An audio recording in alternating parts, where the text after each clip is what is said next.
My name is Kelly. I'm 32 years old and a financial analyst in Chicago. Every year, my family gathers at my parents' suburban Boston home for our annual reunion. Growing up, my worth was always measured by my relationship status, rather than my accomplishments. Tonight was their 40th anniversary dinner, and I arrived in my expensive new dress, hoping my recent promotion would finally earn their approval. I never imagined how the evening would unfold or how it would change everything between us.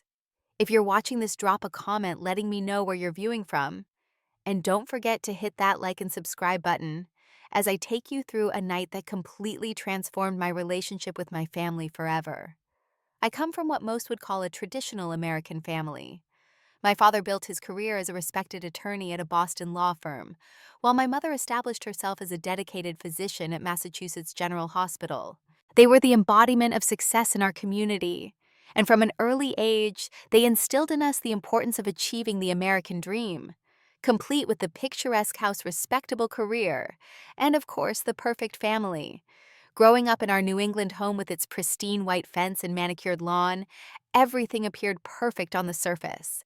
But beneath that polished exterior was an unspoken pressure to conform to my parents' definition of success. That pressure intensified significantly when I chose to focus on my career after college rather than prioritizing finding a husband. "Your biological clock is ticking, Kelly," my mother would remind me during our weekly phone calls. "Look at Amanda. She managed to get her master's degree while raising two beautiful children." Amanda, my 37-year-old sister, had checked all the boxes on my parents' list. She married Brian, her college sweetheart, right after graduation. They bought a house in the suburbs and within 2 years welcomed their first child. Amanda worked part-time as a teacher, which my parents considered the perfect balance of career and family. She was their gold standard of success. Then there was my brother Jason, 35, who married Sarah 5 years ago. They had their first child last year, and Jason's career in finance was flourishing. At family gatherings, my parents would beam with pride as they showed off photos of their grandchildren or discussed Jason's latest promotion. And then there was me, Kelly, the youngest child and the family disappointment. Not because I wasn't successful in conventional terms. In fact, I had graduated with honors from a prestigious university, earned my MBA, and worked my way up to become a senior financial analyst at one of Chicago's top investment firms. But in my family's eyes, these accomplishments paled in comparison to my unmarried status. "When are you going to settle down?" was the question that haunted every holiday dinner and family phone call. No matter how many promotions I received or professional milestones I reached, the conversation always circled back to my singlehood, as if it were a problem that needed urgent fixing. The timing of my parents' 40th anniversary celebration couldn't have been more perfect. Just last month, I had received a significant promotion to Director of Financial Analysis, complete with a corner office and a substantial salary increase. For once, I thought I would have something impressive enough to shift the conversation away from my marital status. Maybe, just maybe, they would finally see me as successful in my own right.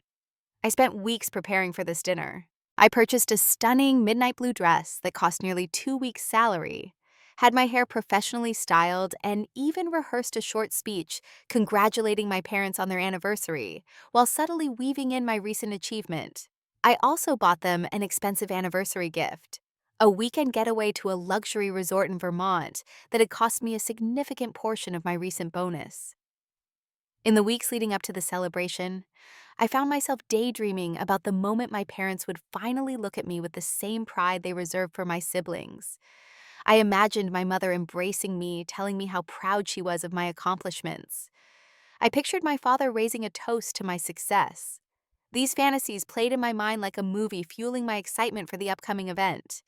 "This time will be different," I assured myself as I packed my suitcase. "They'll finally see that there's more than one path to happiness." What I didn't realize was just how deeply entrenched their views were, or how painfully those views would manifest at their anniversary dinner. Had I known what awaited me, perhaps I would have made a different choice. But then again, sometimes the most painful evenings become the most transformative moments in our lives. The morning of the anniversary dinner, I woke up at 4:30 a.m. to catch my early flight from Chicago to Boston. As I sipped my coffee in the quiet darkness of my apartment, I mentally prepared myself for the day ahead. I had deliberately chosen a morning flight to give myself ample time to check into my hotel, get ready, and arrive at my parents' house looking fresh and confident. Today is about celebrating them, I reminded myself as I wheeled my suitcase to the waiting Uber. But it's also an opportunity to show them who I've become. During the 2-hour flight, I leafed through a financial magazine featuring an article about women breaking barriers in the investment world. I couldn't help but smile, knowing I was now part of that narrative. My promotion hadn't just been a personal victory, it was a significant achievement in a male-dominated industry. Surely this would count for something in my parents' eyes. I had booked a room at the Fairmont Copley Plaza instead of staying at my parents' house. While they had offered their guest room, I needed my own space, a sanctuary where I could retreat and decompress. Years of experience had taught me that extended time under their roof inevitably led to probing questions about my personal life and not-so-subtle hints about my dwindling dating prospects. After landing at Logan Airport, I took a taxi to the hotel. The elegant suite I had splurged on offered a stunning view of the Boston skyline. I laid my dress on the bed, carefully smoothing out any wrinkles. It was a sophisticated A-line dress that accentuated my figure without being too revealing. Professional, yet feminine, exactly the image I wanted to project. At the hotel salon, I had my hair styled into loose waves that framed my face.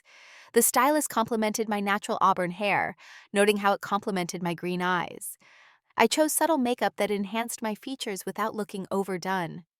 As I applied a final touch of lipstick, I gave myself a pep talk in the mirror. You are successful. You are accomplished. Your worth is not determined by your marital status. By the time I pulled up to my parents' sprawling colonial home in Newton at 5:30 p.m., I felt as prepared as I could be. The house looked impressive as always, white columns framing the entrance, perfectly trimmed hedges lining the circular driveway, and twinkling string lights illuminating the front porch in honor of the special occasion. I took a deep breath before ringing the doorbell, smoothing down my dress one last time. My mother answered wearing an elegant emerald green gown that complemented her silver hair. "Kelly, you made it," she said, offering a brief hug that felt more obligatory than warm. She stepped back and assessed my appearance with a critical eye. "You look thin. Have you been overworking yourself again?" No mention of how nice I looked or how happy she was to see me. Just immediate concern that I wasn't taking care of myself properly. "I've been busy with my new position," I replied, forcing enthusiasm into my voice. "I actually got promoted to director last month." "That's nice, dear," she said distractedly, already looking past me to greet another arriving guest. "Your father is in the living room with Amanda and Brian." I made my way through the already crowded house to find my father. He was engaged in animated conversation with my brother-in-law about the stock market. When he spotted me, he excused himself momentarily. "There's my little girl," he said, giving me a quick side hug. "No +1 tonight. I thought maybe this time you'd bring someone special." And there it was. Less than 5 minutes in the house, and already the focus was on my romantic status rather than anything else about me. "Not this time, Dad, but I did bring news about my promotion. I'm now heading the financial analysis department at Weston Capital." "Well, that's something." He nodded, his expression suggesting this was at best a consolation prize. "Speaking of careers, did you know what Brian just made partner at his law firm? Amanda must be thrilled." Before I could respond, my sister Amanda swept into the conversation, balancing a glass of champagne in one hand while gesturing dramatically with the other. Her diamond tennis bracelet caught the light as she moved. "Kelly, you finally made it," she exclaimed. "We were just discussing our plans to upgrade to a larger house. The kids are growing so fast and we simply need more space. Brian's partnership came at the perfect time." She lowered her voice to a conspiratorial whisper. "The new place has 5 bedrooms. We're hoping to fill that extra one soon, if you know what I mean." I nodded and smiled the appropriate response to yet another announcement about my sister's expanding perfect family. As Amanda continued detailing her housing plans, my brother Jason and his wife Sarah joined our circle. "Did Amanda tell you about their new house?"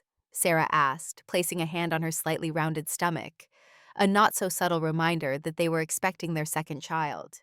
"We're thinking of moving to now that Ethan is starting preschool. We want to be in the best district." I tried several times to mention my promotion, But each attempt was quickly overshadowed by discussions of school districts, children's extracurricular activities, and home renovation plans. In a family where traditional milestones were the currency of success, my career achievements simply couldn't compete. As I excused myself to get a drink, I overheard a conversation that made me pause mid-step. My mother was speaking with my Aunt Patricia in what they clearly thought was a private corner. "We've had to get creative with the seating arrangements," my mother was saying, examining what looked like a floor plan. "There are simply too many people for one table." "What about Kelly?" Aunt Patricia asked. "She's still unmarried, right? Perhaps she could sit at the children's table. After all, she doesn't have a partner to converse with." I expected my mother to defend me, to point out that I was a successful professional woman in my 30s, not a child to be relegated to eating with the kids. Instead, she laughed. "That's actually not a bad idea. The main table is for couples anyway, and without a husband or children to discuss, she might feel out of place with the other adults." The casual dismissal stung worse than any direct criticism. In their eyes, my single status made me incomplete, not fully adult. I stood frozen, the champagne flute in my hand, suddenly feeling heavy. "It's just a seating arrangement," I told myself, trying to quell the rising hurt. "Don't make it bigger than it is." But as I rejoined the party, forcing smiles and making small talk, I couldn't shake the feeling that something fundamental was about to shift in my relationship with my family. I just didn't know yet how profound that shift would be. The anniversary dinner was scheduled to begin at 7:00 p.m., and by 6:45, the house was filled with approximately 50 guests, a mix of family members, longtime friends, and colleagues of my parents. The atmosphere buzzed with conversation and laughter, the air heavy with expensive perfume and the scent of catered food. The living and dining rooms had been transformed for the occasion. Round tables covered in cream-colored linens filled the space, each adorned with elaborate floral centerpieces and silver vases. Crystal champagne glasses sparkled under the dimmed chandelier lights, and a small string quartet played classical music in the corner. My parents had clearly spared no expense for their milestone celebration. I circulated through the room, engaging in polite conversation, while nursing my second glass of champagne. Most discussions centered around families, homes, and children, topics that excluded me by default. When I mentioned my work in financial analysis, I received polite nods before the conversation inevitably shifted back to someone's child's college acceptance or another couple's anniversary trip to Europe. Mrs. Hamilton, my mother's friend from her hospital board, cornered me near the appetizer table. "Kelly, darling, you look lovely tonight. Still no special someone in your life?" She didn't wait for my answer before continuing. "You know, my nephew just moved to Chicago. He's a doctor at Northwestern. I should give you his number." "Thank you, but I'm quite focused on my career right now," I replied with a practiced smile. "I actually just received a significant promotion." "Oh, that's nice," she said, her tone suggesting it was anything but. "But you know, these career accomplishments won't keep you warm at night, and your biological clock is ticking, dear. Women today think they have all the time in the world, but nature has other plans." Before I could respond, I was rescued by the sound of silverware tinkling against glass. My mother stood in the center of the room, announcing that it was time to take our seats for dinner. "Please find your assigned seats, everyone," she called out cheerfully. "We've placed name cards at each setting." Guests began moving toward the dining area, where several tables had been arranged to accommodate the large group. I approached the display table where an elegant seating chart had been set up. Running my finger down the alphabetized list, I searched for my name. Anderson Brown Cooper. Davis Kelly. I followed the table number listed beside my name and felt my stomach drop. Table 8 was set apart from the main grouping, positioned in what normally served as my parents' sunroom. As I approached, I realized with growing horror that it was unmistakably the kids' table, lower to the ground with smaller chairs and simplistic place settings. Around it were my nieces and nephews, ranging in ages from 7 to 15, along with a couple of other children of my parents' friends. I stood rooted to the spot, unable to process what I was seeing. My brother and sister, along with their spouses, were seated at the main table with my parents and their closest friends. Every married couple had been placed together at the adult tables. Only I, the sole unmarried adult, had been relegated to supervising the children. For a moment, I wondered if there had been a mistake. Perhaps my mother had accidentally written the wrong table number next to my name. With this hope in mind, I made my way back to where she was directing guests to their seats. "Mom," I said quietly, trying to keep my voice steady. "I think there might be a mistake with the seating arrangement. My name is listed at the children's table." My mother's expression shifted from confusion to recognition, then settled into something resembling pity. "Oh, Kelly, it's not a children's table exactly. It's just a separate table for the younger members of the family." "Mom, I'm 32 years old," I said, struggling to keep my voice level. "Why am I seated with children while everyone else my age is at the main tables?" She sighed as if I was being difficult. "There simply wasn't enough room at the main tables for everyone. We had to make some difficult decisions. But Amanda and Brian are at the main table. Jason and Sarah, too. Everyone else my age is seated with the adults." My mother's expression hardened slightly. "They're established families, Kelly. They have spouses and children to discuss. I thought you might be more comfortable with less formal conversation." The implication was clear. Without a husband or children, I wasn't considered a full adult in her eyes. My professional accomplishments counted for nothing against my failure to acquire a spouse. "What you're saying is that because I'm single, I don't deserve a seat at the adult table," I said, no longer able to hide the hurt in my voice. "Don't be so dramatic," my mother replied, lowering her voice as she noticed a few curious glances from nearby guests. "You're not settled yet, that's all. You're still in that in-between phase." At that moment, my father approached, placing a hand on my mother's shoulder. "Is everything all right here?" My mother explained the situation briefly, presenting it as me causing a fuss over nothing. To my dismay, my father nodded in agreement with her logic. "It's just a seating arrangement, Kelly," he said dismissively. "Don't make a big deal out of it. You've always been good with the kids anyway." Standing there, surrounded by celebratory guests in my parents' beautifully decorated home, I felt a wave of clarity wash over me. This wasn't just about a seating chart. It was about 32 years of having my worth measured by a yardstick I had never agreed to use. It was about achievements dismissed because they didn't fit into my family's narrow definition of success. It was about finally recognizing that in this house, I would never be enough just as I was. The dining room buzzed with conversation as guests found their assigned seats. From where I stood, I could see everything clearly. The elegant place settings at the main tables, the soft glow of candlelight illuminating happy faces, the waitstaff beginning to serve the first course. My sister Amanda and her husband were laughing with my parents at the central table. My brother Jason was helping his wife Sarah into her chair, before taking his own seat beside her. Everyone had their place. Everyone except me. At the far end of the room, I could see the children's table where my name card waited. My niece Emma was already seated, swinging her legs back and forth beneath the table. My nephews Tyler and Jackson were engaged in some sort of game involving dinner rolls. The chair assigned to me, adult-sized but clearly out of place among the smaller ones, stood out like a silent announcement of my misfit status. In that moment, standing between two worlds and belonging fully to neither, I felt a profound sense of clarity.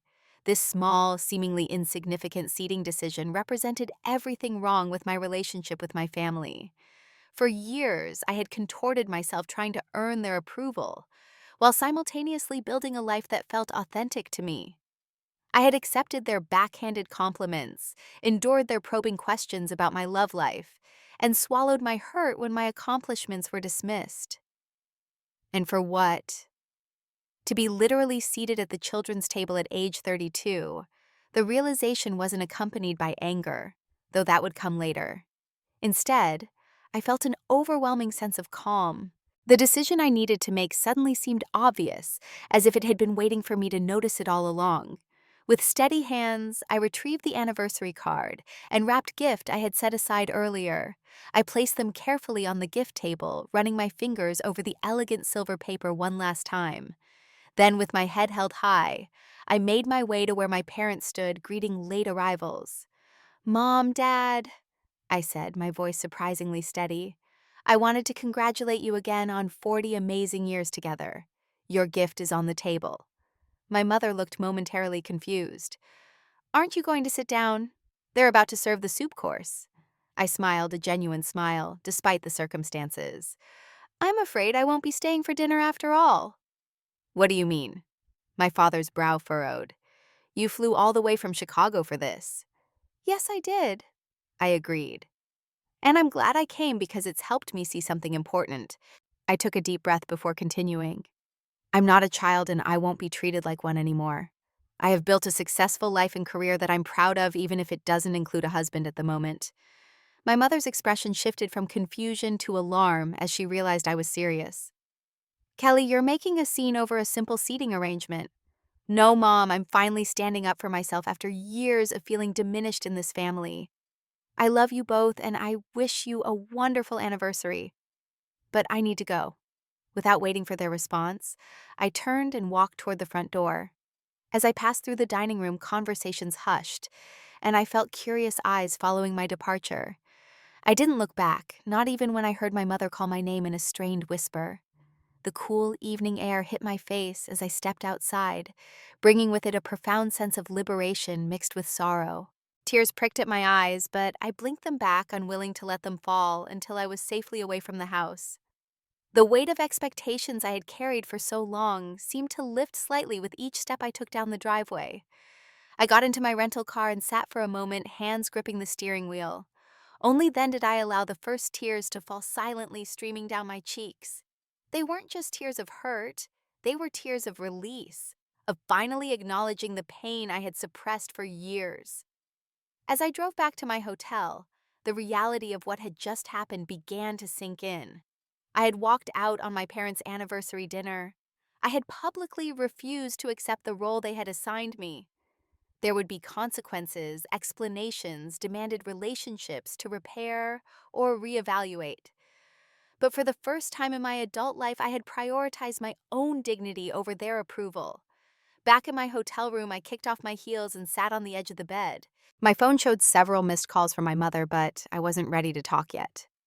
Instead, I switched it to silent mode and placed it face down on the nightstand. The hurt was still raw, but beneath it was something else, something that felt surprisingly like peace. The truth I had been avoiding for years was finally in the open. My family's inability to value me as I was had nothing to do with my worth, and everything to do with their limited perspective. I hadn't just left a dinner table. I had left behind the version of myself that desperately sought validation from people unwilling to give it. And though the path ahead was uncertain, it felt more authentic than anything I had experienced in my parents' house in years. My hotel room became a sanctuary of sorts after I left my parents' anniversary dinner. I carefully hung up my dress, wiped away my makeup, and changed into comfortable pajamas. The elegant hairstyle I had spent hours perfecting came undone under my fingers, and I let my hair fall loosely around my shoulders. Sitting cross-legged on the king-sized bed, I stared at the Boston skyline through the floor-to-ceiling windows. The city lights blurred through my tears as the emotional impact of the evening hit me in waves. One moment, I felt empowered by my decision to leave. The next, I was plagued by doubt and guilt. Had I overreacted? Would my family ever understand why I left? Would this permanently damage our relationship? My rational mind knew I had made the right choice. The children's table incident wasn't an isolated event, but the culmination of years of subtle and not so subtle messages that my life choices made me somehow less than my married siblings. Yet the child in me, the one who had always sought parental approval, wondered if I should have just swallowed my pride once again for the sake of family harmony. Around midnight, I finally called my best friend Jenna in Chicago. Despite the late hour, she answered on the second ring. Kelly, is everything okay? I took a shaky breath. Not really. I just walked out of my parents' anniversary dinner. You did what? Her surprise was evident, and I couldn't blame her. In all the years we'd known each other, I had complained about my family's treatment, but never actually confronted them. Over the next hour, I recounted the evening's events, from the excited preparation to the devastating moment when I discovered my assigned seat at the children's table. Jenna listened without interruption, occasionally making sounds of disbelief or support. I can't believe they actually put you at the kids' table, she finally said when I finished my story. That's not just inconsiderate, Kelly. It's disrespectful. Her validation loosened something in my chest. part of me feels terrible for walking out on their special night. And the other part, I paused considering. The other part feels like I finally stood up for myself after years of letting them define my value by their standards. That's because you did, Jenna affirmed. Listen, I know your family is important to you, but you're a successful, intelligent, independent woman. You deserve to be treated with respect, not like some incomplete person, because you haven't married yet. We talked until nearly 2 in the morning, discussing everything from my immediate plans to the longer-term implications for my family relationships. Jenna offered practical advice and unwavering support, reminding me that I had built a fulfilling life in Chicago with friends who valued me for exactly who I was. Take some time for yourself, she suggested as our conversation wound down. Turn off your phone if you need to. Whatever happens with your family, you need to process this in your own way and on your own timeline. After we hung up, I took her advice and switched off my phone completely. For the first time in years, I wasn't accessible to my family's demands or expectations. The silence felt both terrifying and liberating. I slept fitfully, waking several times throughout the night, with fragments of conversations and glimpses of disappointed faces floating through my dreams. When morning finally came, I ordered room service and ate breakfast on the small balcony, watching the city come to life below me.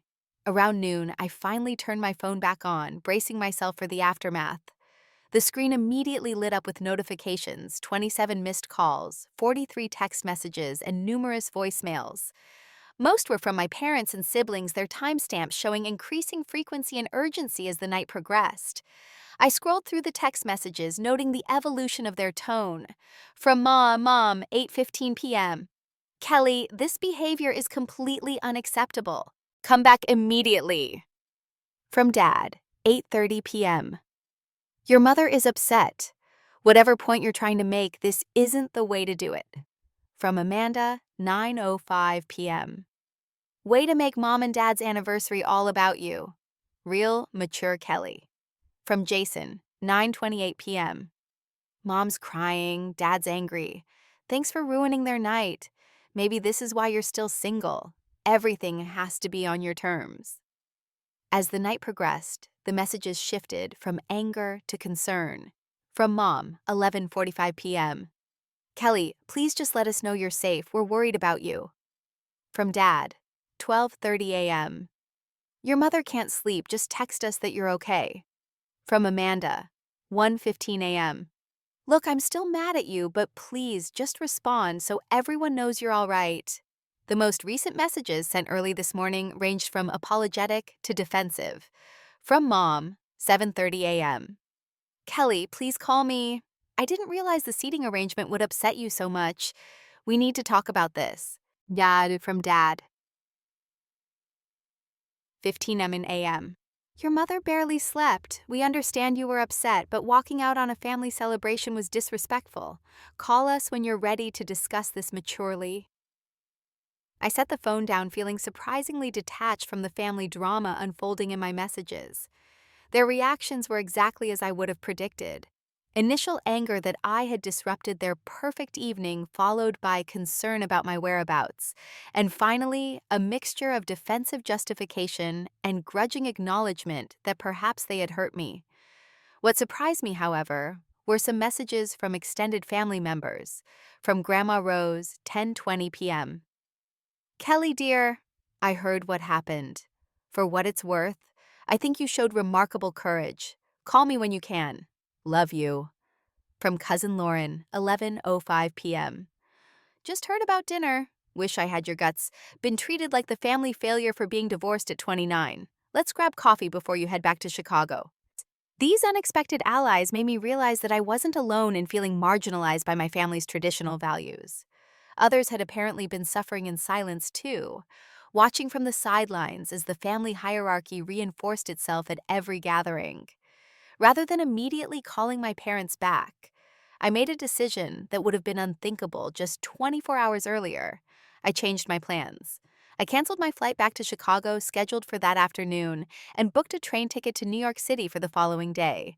I sent a brief text to my family group chat. I'm safe, I need some time. We'll call when I'm ready to talk. Then I emailed my boss requesting 2 additional days of personal leave. To my relief, she responded almost immediately with approval and concern for my well-being. For the first time in my adult life, I was completely off script. No carefully planned visit home, no performative family role to play, no pretending that the subtle digs and dismissals didn't hurt.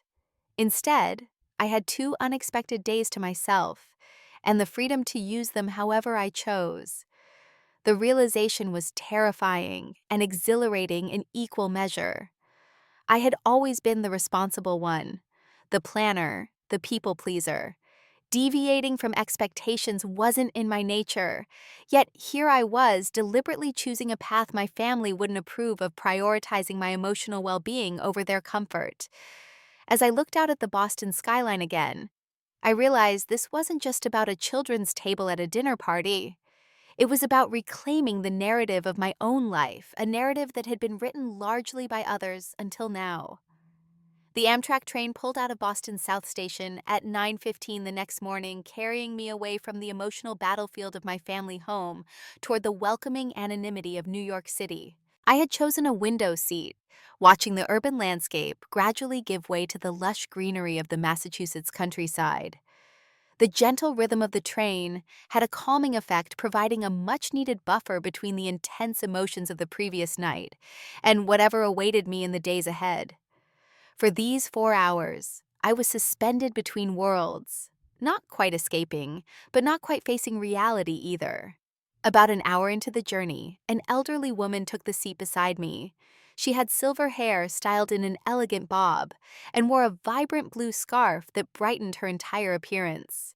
"Heading to New York for business or pleasure?" she asked after settling in. "A bit of both, I suppose." I answered, not entirely sure how to categorize this impromptu trip. "I'm visiting a friend, but it wasn't exactly planned." She smiled knowingly. "The best journeys rarely are. I'm Margaret, by the way." "Kelly," I replied, shaking her outstretched hand. We fell into easy conversation. Margaret was a retired literature professor returning home after visiting her granddaughter at Harvard. There was something comforting about talking to a complete stranger. No history, no expectations, no complicated family dynamics to navigate. When the conversation turned to my reason for visiting New York, I found myself sharing a simplified version of recent events. Margaret listened attentively, her eyes kind but shrewd behind stylish glasses. "It sounds like you're at a crossroads," she observed when I finished. "Family expectations can be such a burden, especially for women. In my day, it was even worse. You were nothing without a husband and children." "It feels that way sometimes even now," I admitted. "I've built a life I'm proud of, but in my family's eyes, it's incomplete without a wedding ring." Margaret's laugh was warm and knowing. "Let me tell you something I wish someone had told me when I was your age. Other people's definitions of success and happiness are just that, other people's. Even when they come from those we love most, they're not necessarily right for us." She reached into her handbag and pulled out a worn copy of Mary Oliver's The Summer Day, turning to the last page. "This poem ends with a question that changed my life. Tell me, what is it you plan to do with your one wild and precious life? Not what your parents plan for you to do, not what society expects you to do, what you plan to do." Her words resonated deeply, crystallizing thoughts that had been forming since I walked out of my parents' house. My life was indeed precious, and more importantly, it was mine.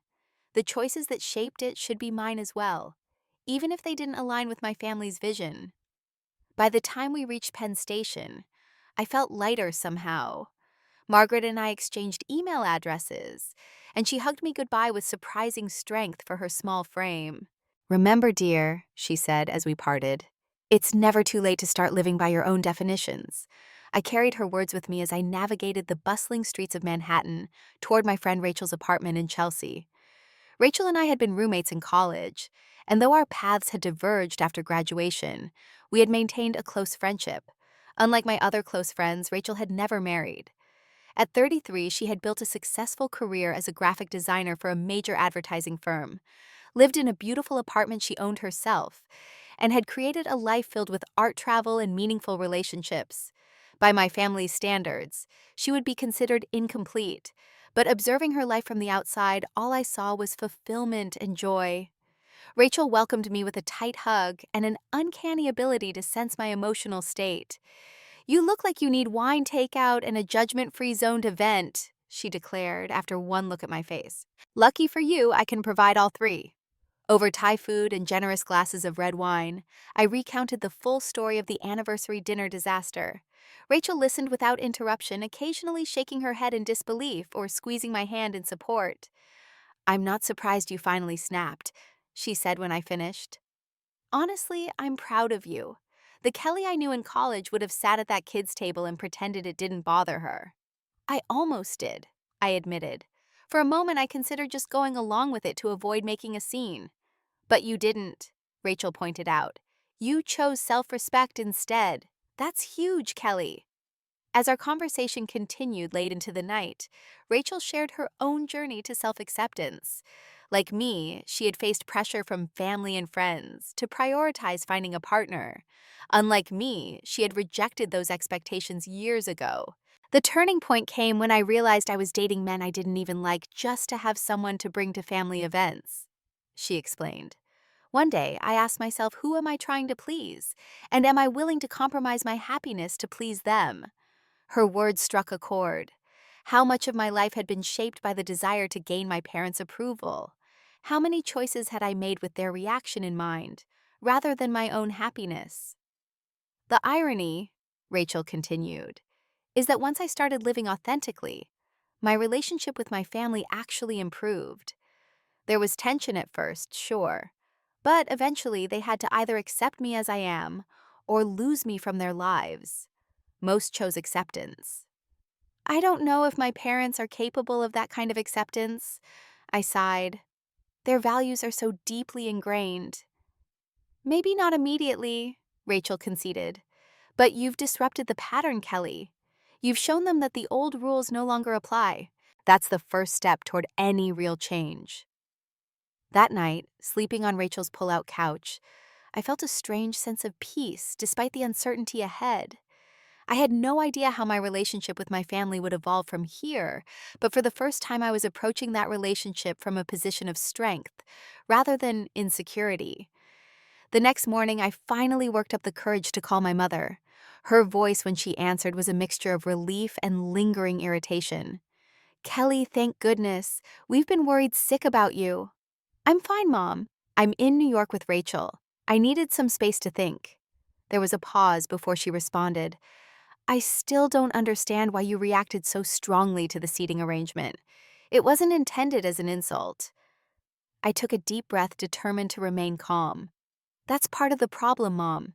You didn't see it as an insult because you don't see how consistently you and Dad diminish my life choices. The kids' table was just the most obvious example of how you view me, as someone not quite adult because I'm not married." "That's not true," she protested, but her voice lacked conviction. "It is true, Mom. Think about it. When was the last time you asked about my career with genuine interest? When have you ever celebrated my accomplishments the way you celebrate Amanda's or Jason's?"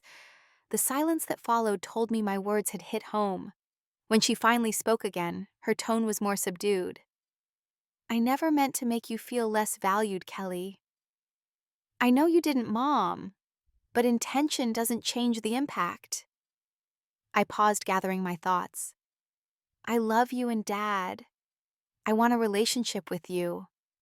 But it has to be one based on mutual respect, where my choices are valued, even if they're different from what you would choose for me."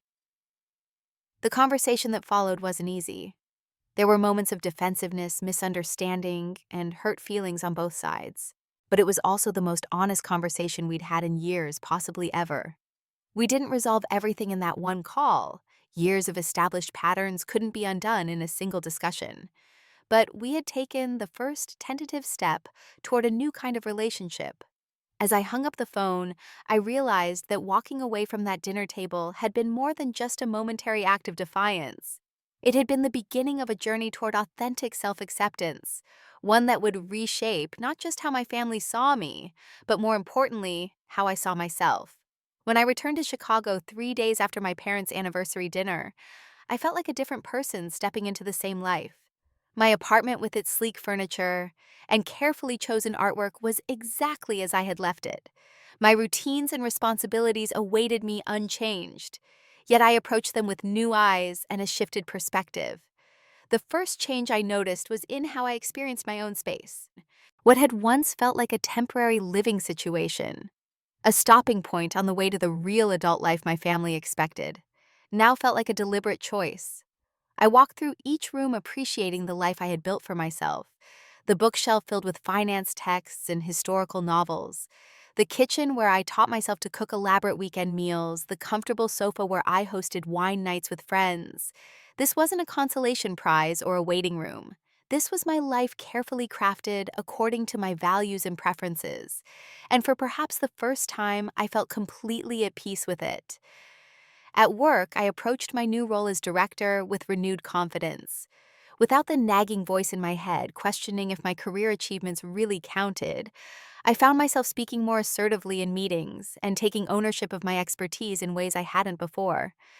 My team noticed the change. "You seem different since your trip," my assistant Tara remarked after a particularly productive strategy session.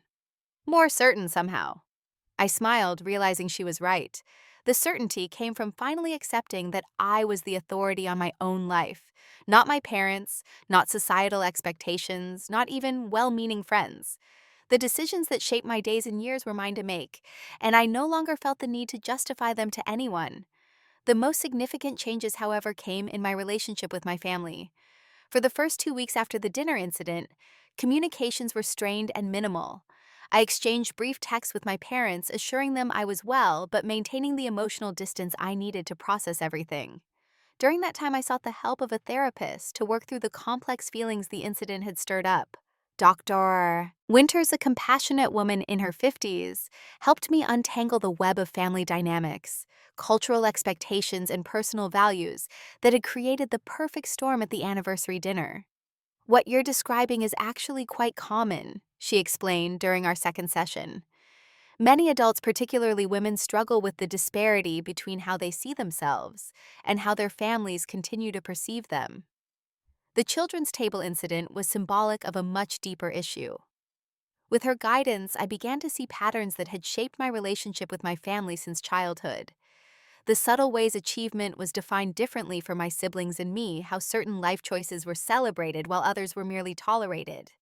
"You can't control how your family sees you," Dr. Winters reminded me, "but you can control how you respond to their perceptions and how much power you give their opinions over your self-worth." Armed with these insights and a growing sense of self-assurance, I finally felt ready for a more substantial conversation with my family. 3 weeks after the anniversary dinner, I scheduled a video call with my parents Amanda and Jason. I was nervous as their faces appeared on my screen, each in separate windows from their respective homes. My mother looked tired, my father uncomfortable. Amanda seemed defensive before anyone had even spoken, while Jason's expression was uncharacteristically somber. "Thank you all for making time for this," I began, determined to set the tone.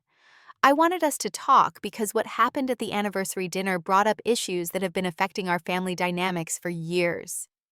What followed was the most honest conversation we had ever had as a family. I explained how the children's table incident had crystallized years of feeling devalued because of my unmarried status. I shared specific memories of comments, comparisons, and dismissals that had accumulated over time to create a pattern of hurt. "When you seated me with the children, it wasn't just about dinner," I explained. "It was the clearest possible statement that in this family, I don't count as a full adult because I'm not married. My accomplishments, my independence, my carefully built life, none of it matters as much as having a ring on my finger." My mother was the first to respond. "Kelly, I never realized." Her voice trailed off as tears formed in her eyes. "I suppose we've been so focused on what we thought would make you happy that we never really saw what actually does make you happy." "That's the heart of it, Mom," I agreed. "You and Dad have one definition of success and fulfillment. It works for Amanda and Jason, and that's wonderful. But it's not my definition, and that needs to be okay too." To my surprise, Amanda spoke up next. "I need to apologize, Kelly. The truth is, sometimes I felt resentful of your freedom. While I love my family, there are days when the responsibilities are overwhelming. Instead of admitting that I've participated in making you feel less than because of your choices. Her honesty stunned me. I had always seen Amanda as completely satisfied with her traditional life choices, never imagining she might sometimes envy my independence.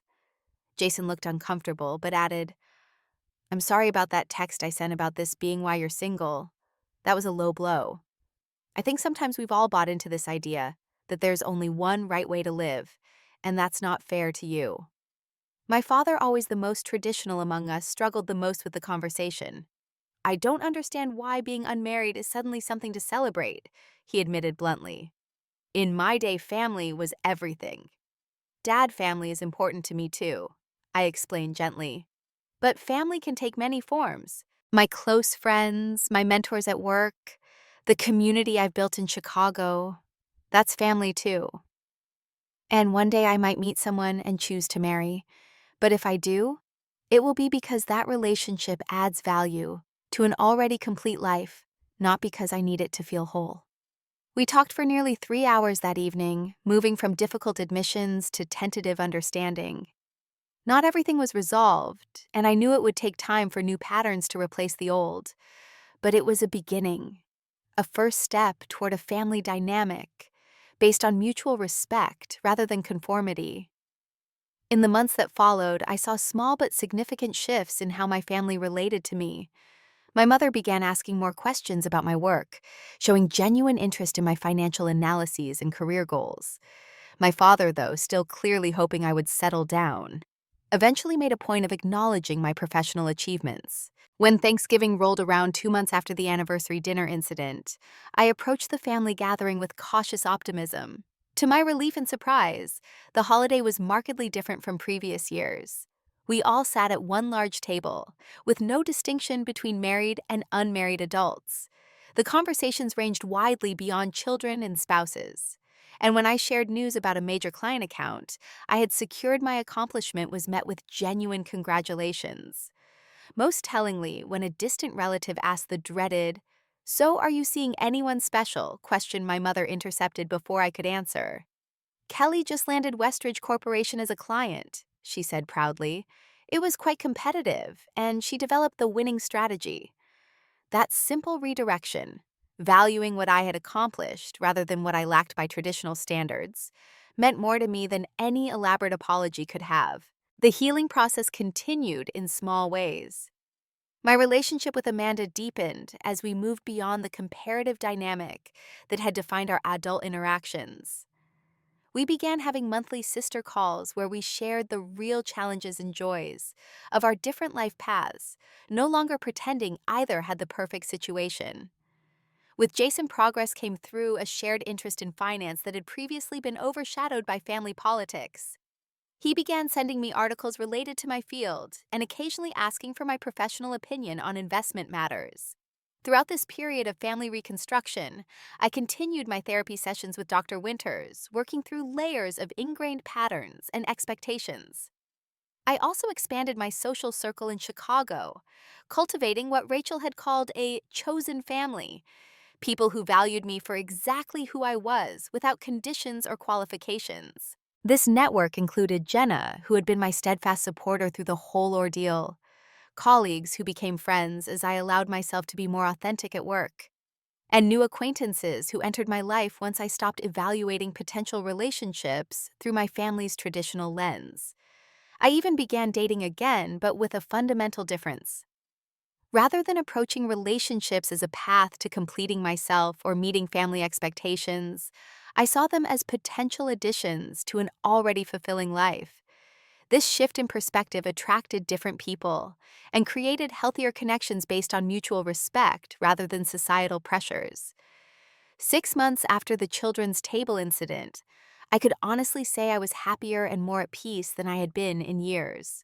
The relationship with my family remained a work in progress, with occasional setbacks and old patterns resurfacing. But the fundamental dynamic had shifted. I was no longer seeking their validation to feel complete. The most profound change, however, was internal. I had finally embraced the truth that Margaret, my train companion, had shared my life was wild and precious, and the plans for it were mine to make. Whether those plans eventually included marriage or remained focused on career friendships and personal growth, they would be authentic choices rather than concessions to others' expectations. In choosing to walk away from that children's table, I had taken the first step toward finding my own place in the world. Not the place others had designated for me, but the one I had created through my own values, choices, and definition of success. Have you ever had to stand up for yourself against family expectations? What would your walking away moment look like? I'd love to hear your stories in the comments below. And if this resonated with you, please like and subscribe to support more stories about finding your own path. Remember, sometimes the bravest thing we can do is choose ourselves, even when it means disappointing those we love. Thank you for listening to my journey, and I hope it gives you courage for your own.